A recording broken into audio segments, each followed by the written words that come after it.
الحمد لله وحده والصلاة والسلام على من لا نبي بعد. دی اتوستمی سپاری خلاصه سورة مجادله ذکر ده. مجادله لجدال یا لجدل جراوتلی ده، بحث مباحثه یای. الله تعالی دی صورت کې د زهار حکم بیان کړی ده. زهار دغته یای چې خپلې ښځې ته څوک ویایي چې ته په ما باندې دی وړې لکه مور یا خور یا لور، په دې وړ ښځو سره تشبیه ورکول چې هغو ښځو سره همیشه دپاره نکاح حرامه وي، نو بیا به دا سړی د 2 میاشتې روزې نیسي. د دې حکم الله تعالی بیان کړی ده.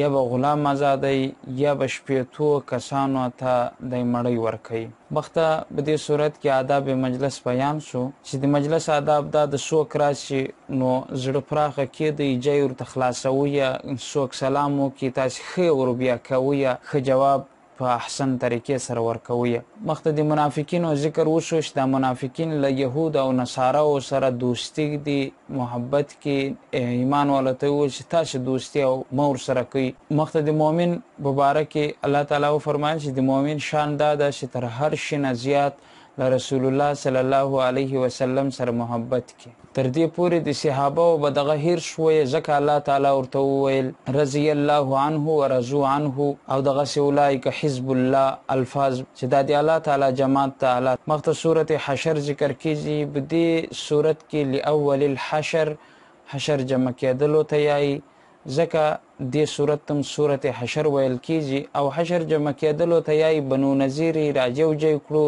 نو ځکه دې ته حشر ویل کیږي.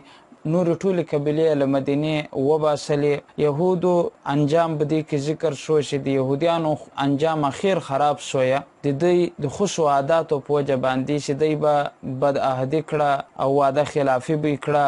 د دوی د سزاګانو ذکر شو چې حضرت عمر رضی الله تعالی عنه ورته وفرمایل ستاسې به جزیره عرب چې وځئ، نو له هغه چې دوی ټول ووتل. یو یې مال غنیمت چې جګړه وکړي مجاهدین شاته ورپاته سي له کفارو حاصله کړي، دغته یې مال غنیمت. یو یې مال فی چې بغیر د جګړې حاصله سي، جنگ ته نوبت نسي را، نو دغه ته مال فی یای. مخته په دې سپاره کې د قرآن مجید په باره کې الله تعالی وفرمایل لو انزلنا هذا القرآن على جبل لرأیته خاشعا متصدعا، چې دا قرآن مجید دومره زورور کتاب ده که چیرې په غرو باندې نازل سوی وای نو غرونه به ریزه ریزه سوي وو.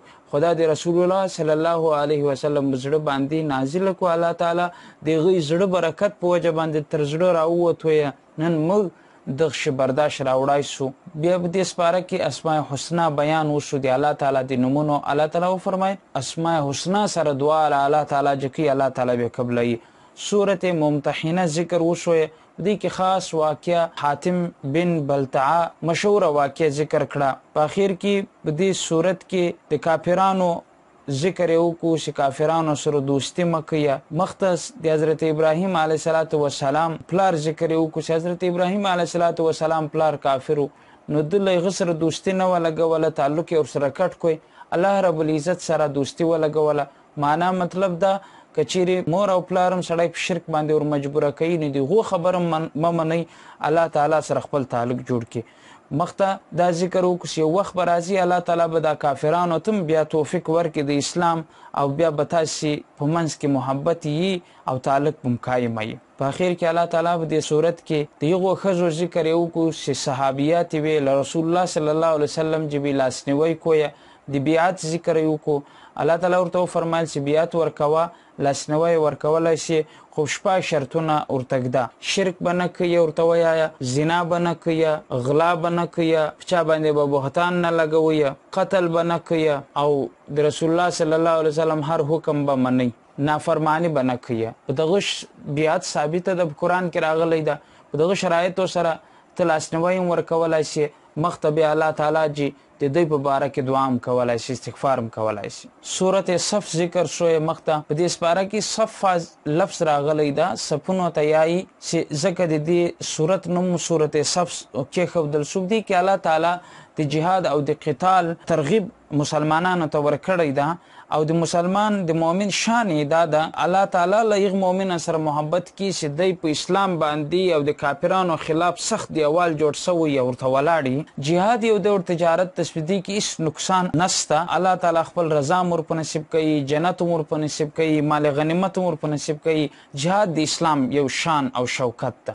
سورت جمعه ذکر یو کوی الله تعالی فرمایل اذا نودي الى الصلاه من يوم الجمعه، چې د جمعې ذکر په دې صورت کې راغلی د ذکر د دې صورت نوم صورت جمعه کې خودل شو. د صورت کې الله تعالی حمد او ثنا بیان کو، مخته د رسول الله صلی الله علیه وسلم د راتلو سلور مقاصد بیان کړو چې رسول الله صلی الله علیه وسلم خپل شیای تاسو بم په پوکي، دوم تاسو ته تفسیرم او مطلب بم د شریعت درخی، دریم د زړه تزکیه بم د تاسو کې، او سلرم تاسو ته سنت او حکمت تعلیم رسول الله صلی الله علیه وسلم درکې. بیا د پیغمبر ذکر سره د صحابه او ذکر یو کو، مخته فرمایل واخرین منهم د دغباد والکسان بالخصوص مجتهدین دا برازي دا ټولی خېدي چې دا درې ټولی دي څوک کبدغو کې ځان نشماري نو دا د ور دي لکه يهود سي منکر وو.